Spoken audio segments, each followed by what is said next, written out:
오늘은 구약의 5대 제사 중에 두 번째인 소제에 관해서 이야기를 함께 나누어 보고자 합니다. 소제라는 말은 히브리어 명사로 민하라고 하는데, 이 단어는 구약 성경에서 기본적으로 선물 혹은 곡물이라는 말로 광범위하게 쓰입니다. 예를 들어 형 에서를 피해 도망갔던 야곱이 20년 만에 다시 형을 만날 때 형의 화를 가라앉히기 위해 바친 선물이 민하입니다. 또한 속국이 종주국에게 바치는 조공의 곡물도 민하라고 칭했습니다. 그러니까 이런 것들을 종합해 보면 민하는 어떤 사람이 보다 높은 사람의 호의를 얻기 위하여 드리는 예물을 가리킬 때 민하라는 명사를 썼습니다. 그러나 성경의 제사법에서는 민하가 곡식의 제사를 지칭하는 전문 용어로 고정되어서 쓰입니다. 민하가 처음 성경에 등장한 것은 창세기 4장 3절에 가인이 하나님께 제사를 드릴 때 땅의 소산, 즉 민하로 여호와께 드렸다고 기록되어 있습니다. 사람이 하나님께 드리는 제물의 의미로 사용된 것입니다. 이 소제에 대해서 오늘 본문 레위기 2장과 6장에 반복적으로 등장하지만 그 내용의 초점은 두 장이 약간 다릅니다. 2장 말씀에는 제물의 초점이 맞추어져 있고 6장은 예물을 드리는 규례로 제사장에게 초점이 맞추어져서 기술되어 있습니다. 먼저는 지난 시간에 살펴본 번제와 비교해서 그 유사점과 차이점을 살펴볼 필요가 있습니다. 먼저 소제가 번제와 비슷한 점은 무엇일까요? 4가지 면에서 유사합니다. 첫째, 번제의 제물이 흠없는 수컷이어야 하듯이 소제의 제물도 고운 가루로 아무 흠이 없어야 합니다. 밀가루든 보리가루든 맷돌로 곱게 갈아서 제물로 사용해야 합니다. 제물에 아무 흠이 없어야 한다는 것은 대속의 제물이신 우리 예수 그리스도가 흠없고 죄가 없으신 분이심을 우리에게 예표하기도 합니다. 둘째로 번제와 소제 모두 불로 태워서 드리는 화제라는 점이 같습니다. 셋째로 여호와께 향기로운 냄새가 되어 하나님의 공의를 만족시킨다는 점에서 같습니다. 밀가루에 유향을 섞어서 태우면 여호와께 향기로운 냄새가 되어 하나님께서 만족하시고 죄인들에게 죄값을 묻지 않으시게 된다는 공통점이 있습니다. 네 번째로 번제와 소제는 독립적으로 진행되지 않습니다. 번제가 드려질 때 소제도 함께 드려지게 되어 있습니다. 그러니까 번제가 밥이라고 한다면 소제는 반찬이라고 할 수 있습니다. 반찬 없이 밥만 먹는 사람이 없고 밥 없이 반찬만 먹는 사람도 없습니다. 출애굽기 29장 38절 이하 40절 말씀에 보시면 상번제, 즉 항상 드리는 제사에 대한 규정이 있습니다. 아침에 양 한 마리, 저녁에도 양 한 마리를 매일 드려야 합니다. 그런데 그렇게 번제를 드릴 때 항상 가루를 가지고 소제를 함께 드려야 한다는 것이 강조되고 있습니다. 고운 가루 한 에바의 10분의 1을 아침 저녁으로 한 번씩 소제로 번제가 드릴 때 함께 드려져야 하는 것입니다. 이렇듯 번제와 소제는 함께 드려집니다. 그리고 그 순서도 번제를 드린 후에 소제를 드립니다. 이것은 번제를 통해서 죄사함을 받은 후에 소제를 통해 하나님께 예물을 드리는 것이 가능해진다는 의미를 담고 있습니다. 여러분, 우리가 사랑하는 사람에게 선물을 줄 때 그 사람과의 관계가 회복되지 않은 상태에서 선물을 준다면 상대가 기뻐할 수 없습니다. 마찬가지로 하나님께 번제를 드려서 죄의 용서를 받고 난 후에 예배자는 그의 손으로 얻은 소제물을 일부 하나님께 드리게 되는 것입니다. 따라서 소제는 구원자이시며 위대한 우리의 왕이신 하나님께 예물을 드리며 헌신하는 행위라고 볼 수가 있습니다. 그렇다면 소제와 번제의 차이점은 어디에 있을까요? 네 가지 면에서 그 차이점을 볼 수 있습니다.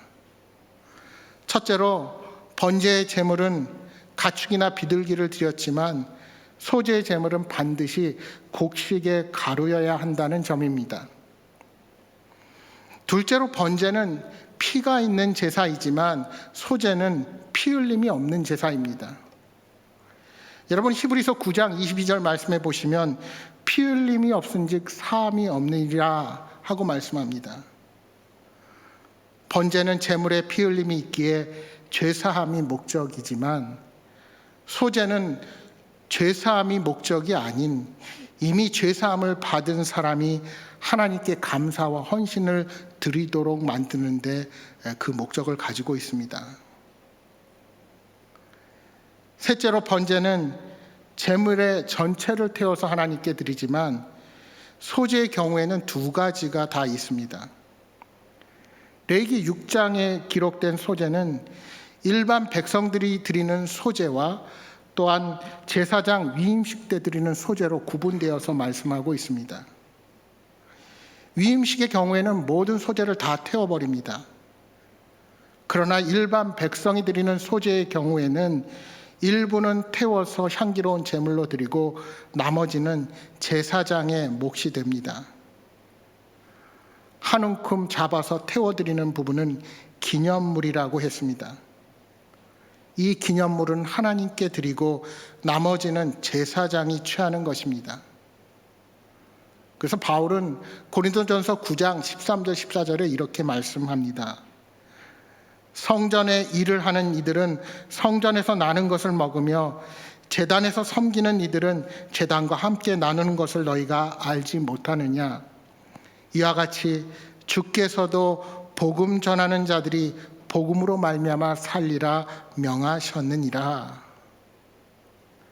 따라서 이 말씀을 보고 성경 신학자들은 제사장들에게 돌린 부분에 대한 바울의 해석을 통해서 성도가 자신의 신앙을 위하여 수고하는 교역자의 생활을 책임져야 한다는 것으로 이 말씀을 해석했습니다. 네 번째, 번제의 경우에는 제물에 아무것도 첨가할 수 없고 제사의 방식도 획일적입니다. 번제의 제물의 머리에 안수한 후에 죽여서 피는 뿌리고 나머지는 가죽을 제외하고는 다 태워버려야 합니다. 여기에 더하거나 뺄 것은 아무것도 없습니다. 그러나 소제의 경우에는 다양한 방식으로 하나님께 제사를 드릴 수가 있습니다. 오늘 본문에서 보듯이 고운 가루로 요리하지 않고 그대로 태워 드릴 수 있습니다. 또한 4절 말씀처럼 화덕에 구워 드릴 수 있다고 말씀합니다. 5절에는 철판에 붙인 것으로 예물을 드릴 수 있다고 말씀합니다.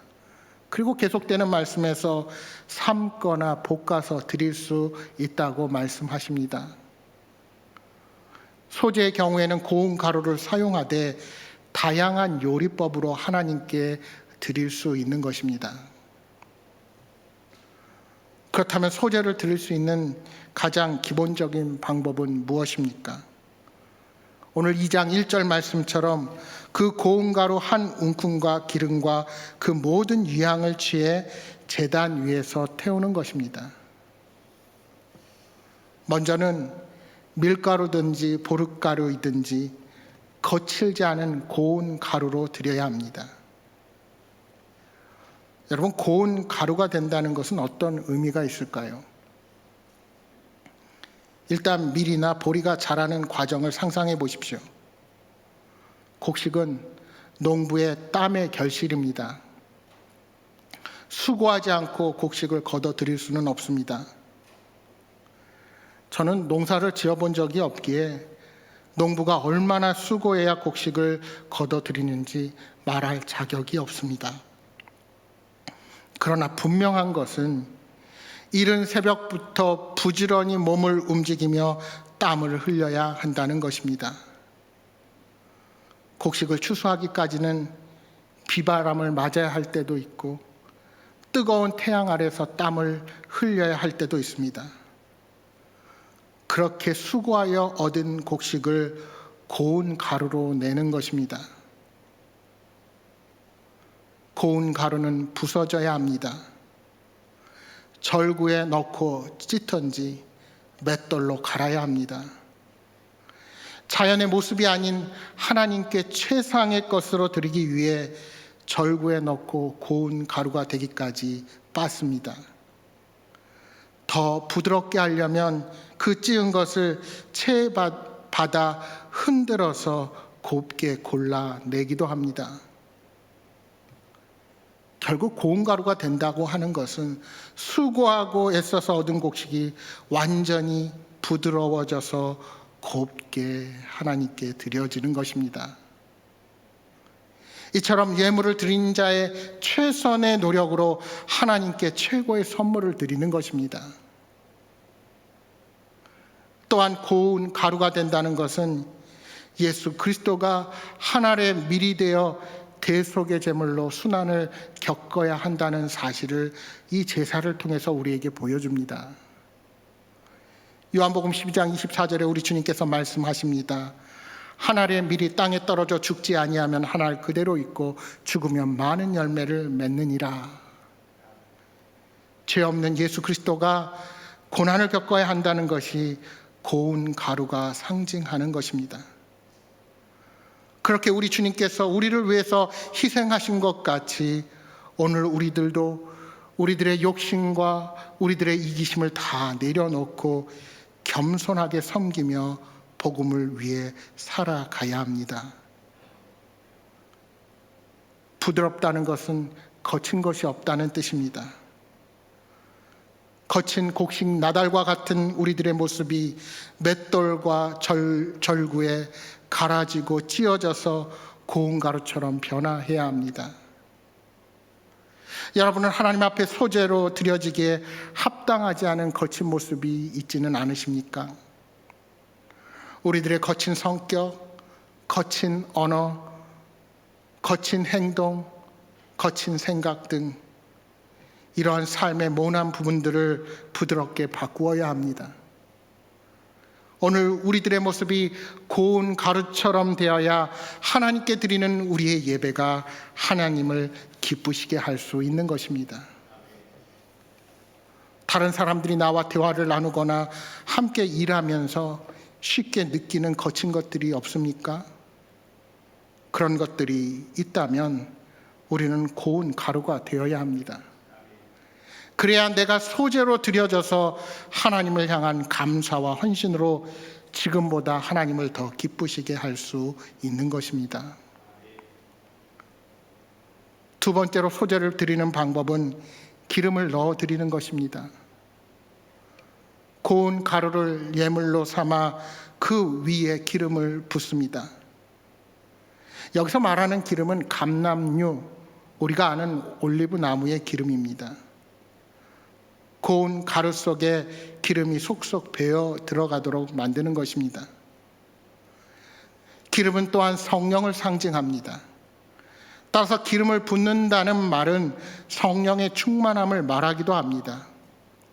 여러분 누가복음 4장 18절 말씀해 보시면 예수님께서 공생애를 시작하시면서 회당에 들어가셔서 자신의 사역과 관련된 이사야서의 예언의 말씀을 읽어 주십니다. 주의 성령이 내게 임하셨으니 이는 가난한 자에게 복음을 전하게 하시려고 내게 그 기름을 부으셨다 하고 말씀합니다. 이처럼 예수님의 모든 사역은 성령의 능력으로 행한 것임을 우리가 알 수 있습니다. 따라서 기름을 부어야 한다는 것은 하나님을 위해 구별하여서 하나님만을 위해서 사용하겠다는 의미가 담겨 있습니다. 창세기 28장 말씀해 보시면 야곱이 자기 형 에서가 받아야 할 장자의 복을 다 가로채고 형을 피해 외삼촌 라반의 집으로 도망을 가는 장면이 나옵니다. 먼 길을 가는 중에 날이 저물어서 잠을 자야 하는데 아무것도 없는 광야에서 잠을 잡니다. 돌을 베개 삼아 잠을 자는데 꿈속에서 하늘과 땅 사이에 놓인 사닥다리와 그 끝에 계신 하나님을 만나 뵙니다. 아침에 일찍 일어난 야곱은 베고 자던 돌을 세우고 거기에 기름을 부었습니다. 그리고 그곳 이름을 베델이라 칭합니다. 이 장소를 구별하여 하나님께 예배하는 곳으로 사용하겠다는 그런 다짐인 것입니다. 이처럼 소재의 제물에 기름을 붓는 것은 하나님을 위해 따로 구별하여 온전히 드리겠다는 의미입니다. 예수 그리스도께서는 성령의 충만함을 입고 우리 죄를 위해서 구별된 희생 제물이 되셨습니다. 세 번째로 소제를 드리는 방법은 그 제물을 유향을 취해 제단 위에 함께 태우는 것입니다. 유향은 보스웰리아라는 나무에서 흘러나오는 송진과 같은 진액을 채취한 뒤 말려서 만든 그런 고체입니다. 유향 덩어리 하나는 손가락 한 마디처럼 작은 덩어리로 매우 귀한 물건이었습니다. 이 유향을 불로 태우면 향기로운 냄새가 납니다. 그러니까 소제를 위해 밀가루를 제사장에게 가져가면 제사장은 기름이 스며든 유향을 얹은 그 밀가루의 윗부분을 손으로 떠서 불로 태워서 화제로 하나님께 드립니다. 이때 이 화제가 여호와께 향기로운 냄새를 내며 드려지게 된 것입니다. 그 향기를 하나님께서 받으신 것처럼 우리들도 거룩한 향기를 발하여 하나님께 영광을 돌리겠다고 다짐하는 것입니다. 하지만 이렇게 유향이 사용된다는 것을 생각해 보면 소제는 가난한 사람들이 감당하기에는 어려운 제물일 수도 있습니다. 왜냐하면 향기로운 냄새를 내기 위한 유향이 매우 비싼 예물이기 때문입니다. 따라서 가난한 봉헌자는 밀가루로 만든 몇 가지 다른 음식으로 소제물을 만들어 바칠 수가 있었습니다. 그것이 오늘 말씀 2장 4절 이하 7절에 나오는 음식 소제물에 관한 규정입니다. 이 요리에는 기름이 사용되지만 비싼 유향이 첨가되지 않기에 분명 가난한 자들에게는 적절한 예물이 되었을 것입니다. 그런데 여러분, 사실 여기에 나오는 음식 소제물의 요리법은 당시 이스라엘 백성들이 일상생활에서 볼 수 있는 것들이었습니다. 고운 가루에 기름을 섞어 화덕에 구운 무교 전병, 철판에 부친 떡, 냄비에 삶은 떡은 그들의 삶에서 늘 볼 수 있는 것들이었습니다. 여기서 우리는 두 가지 의미를 생각해 볼 수 있습니다. 하나는 그것이 일상생활과 관련되어 있다는 것이고, 다른 하나는 누구든지 드릴 수가 있었다는 것입니다. 일상생활과 관련되어 있다는 것은 어떤 의미가 있을까요? 하나님을 향한 감사와 헌신은 특별한 때만 하는 것이 아니라 일상생활 속에서 자연스럽게 드려야 한다는 것입니다. 우리가 특별한 것이 내게 생기고 무언가 드릴 만한 능력이 되어서 하나님 앞에 드리는 것이 아니라 평소 우리가 가진 작은 것으로도 얼마든지 하나님을 향한 사랑과 헌신을 나타낼 수가 있는 것입니다. 어떤 분들은 교회를 위하여 봉사하고 섬기라고 하면 꼭 나중에 하겠다고 말씀하시는 분들이 계십니다. 자신의 여건이 바뀌고 좀 더 상황이 나아지면 하겠다고 말씀하시지만 상황이 변화되었다고 결코 섬기고 헌신하는 모습을 보기 힘듭니다. 여러분, 우리는 지금 내가 가진 여건과 시간, 가진 달란트를 가지고도 얼마든지 하나님을 섬길 수 있습니다. 신앙의 참모습은 위기 때에 알아볼 수 있습니다. 위기 중에도 하나님을 의지하고 믿음으로 산다면 그 사람의 신앙이 진짜 신앙입니다. 하지만 위기 중에 드러나는 신앙은 일상생활 속에서 그렇게 살아가는 사람들만이 가능한 것입니다. 여러분, 평상시에 운동을 열심히 하던 사람은 갑자기 많은 양의 운동을 해도 그렇게 금방 무리가 가지 않습니다. 하지만 평소에 운동을 하지 않던 사람이 갑자기 무리하게 운동을 하면 몸에 무리가 가기 마련입니다. 따라서 우리의 신앙도 위기 가운데 빛을 보려면 평상시의 생활이 매우 중요한 것입니다. 여러분, 다니엘이 어떻게 믿음을 지키고 사자굴에 들어가고 그 위험 가운데 살아날 수가 있었겠습니까? 그가 위기 가운데서도 평소대로 예루살렘을 향해 열린 창문 앞에서 매일 3번씩 기도했기 때문입니다. 다니엘의 신앙은 위기 가운데 빛을 발하게 된 것입니다.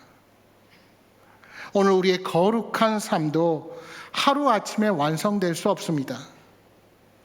평소의 삶을 통해서 하나님께서 기뻐하시는 예배자로 변화되어야 합니다. 둘째로, 누구든지 드릴 수 있었다는 것의 의미는 어디에 있을까요? 만약 하나님께서 고운 가루에 유향을 넣은 것만 소재로 받으셨다면 누구나 하나님께 향기로운 냄새를 드리지는 못했을 것입니다. 그러나 무교전병이나 소태 삶은 떡은 가난한 자라 할지라도 누구든지 하나님께 드릴 수 있었습니다.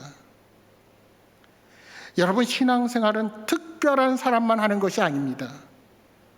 왜냐하면 주님의 부르심은 육신의 조건으로 선택되어지는 것이 아니기 때문입니다. 오늘 저와 여러분은 스스로의 능력으로 구원받은 것이 아니라 전적으로 주님의 은혜로 구원받은 자들입니다. 인간적인 조건과 상관없이 주님의 은혜를 받아들이기만 하면 우리 모두는 신앙생활이 가능합니다. 감사와 헌신도 가진 것이 많다고 다 하는 것이 아닙니다. 어떤 사람은 돈 없는 사람은 감사헌금도 못하는 것으로 생각하는데 착각입니다. 우리 예수님께서 성전에 들어가셨을 때 여러 사람이 헌금함에 돈을 넣는 것을 보셨습니다. 그런데 부자가 많이 넣을 때도 가만히 보고 계시던 주님께서 가난한 과부가 동전을 넣는 것을 보시고 모든 사람 가운데서 가장 많이 넣었다고 말씀하십니다. 주님은 헌금의 양을 보신 것이 아니라 그 사람의 중심을 보시고 칭찬하셨던 것입니다. 중요한 것은 내가 할 수 있는 한 최선을 다하고 있는가 하는 것입니다. 어떤 사람은 내가 먹고 싶은 것, 갖고 싶은 비싼 것들 다 먹고 다 삽니다. 내가 하고 싶은 것들은 비싼 돈을 들여서라도 꼭 하고 맙니다. 비싼 것이라 할지라도 나와 가족을 위해서 투자하는 것은 아낌없이 합니다. 그런데 주님께 드리는 것은 평소에 하는 것에 못 미치게 드린다면 그것은 향기로운 냄새가 될 수 없고 주님께서 결코 기뻐 받으실 수 없다는 사실을 우리는 명심해야 할 것입니다. 우리 주님은 양보다 질을 보십니다. 또한 양보다는 우리의 중심을 보시는 분이십니다. 따라서 감사와 헌신은 특별한 사람의 몫이 아니라 우리 모두의 몫이라는 사실을 명심하시기 바랍니다. 특별히 소재에는 누룩을 넣지 않고 드렸습니다. 무교전병은 누룩을 넣지 않고 구운 빵입니다. 누룩은 반죽을 발효시키는 성질을 가지고 있습니다. 발효를 부패의 과정으로 보았습니다. 따라서 여기에 누룩은 죄의 부패와 전염성을 의미합니다. 결국 누룩을 넣지 말아야 하는 이유는 거룩하신 하나님께 드리는 제물이 정결하고 거룩해야 함을 말씀하고 있는 것입니다. 꿀도 마찬가지였습니다. 당시 이스라엘 민족이 먹던 꿀은 쉽게 부패하는 성질을 가지고 있었습니다. 꿀이 음식을 맛있게는 하지만 소재물을 쉽게 상하게 만들 수 있기에 금지하셨던 것입니다. 반면에 모든 소재물에 첨가해야 할 것이 한 가지 있었습니다. 그것은 바로 소금입니다. 소금은 부패를 방지하는 역할을 합니다. 따라서 불변성과 신실성을 의미합니다. 거기에 더하여 소금은 언약과도 깊은 연관성을 가지고 있습니다. 하나님께서는 영원히 변치 않는 언약을 소금 언약이라고 칭하셨습니다. 그러므로 모든 소재물에 소금을 치는 것은 하나님과 우리가 영원한 교제 관계를 맺었다는 의미가 담겨 있습니다. 이처럼 오늘 하나님께 예배자로 서는 우리들은 오늘이나 내일이나 영원히 변함없으신 하나님처럼 항상 동일하게 주님 앞으로 나아가야 합니다. 어떤 사람은 좋은 일이 있을 때만 감사가 충만합니다. 하지만 조금만 어려운 일을 만나면 감사를 잃어버립니다. 반대로 어려운 일이 있을 때마다 하나님 앞에 간절히 간구하는 분들이 계십니다. 그러나 그 문제가 해결되면 언제 그랬냐는 듯이 다시 주님 앞에 나오는 것이 소홀해집니다. 그러나 진정한 예배자, 감사와 헌신이 넘치는 예배자는 늘 주님 앞에 나오기를 즐겨합니다. 여러분, 내가 맛있는 맛집을 경험하면 사랑하는 사람과 그 집에 함께 가고 싶어 하듯이 하나님을 향한 감사와 사랑이 넘치게 되면 주님 앞에 우리는 더 많은 것으로 선물을 드리고 싶어 할 것입니다. 결국 소재는 예배자가 하나님께 드리는 진정한 선물인 것입니다. 사랑하는 여러분, 우리를 자녀 삼아 주신 그 하나님의 영원하신 언약을 기억하십시오. 그 은혜를 기억하며 날마다 감사의 소재, 하나님께 기쁨의 선물을 드리시는 여러분 모두가 되시기를 주님의 이름으로 축복합니다. 기도하겠습니다.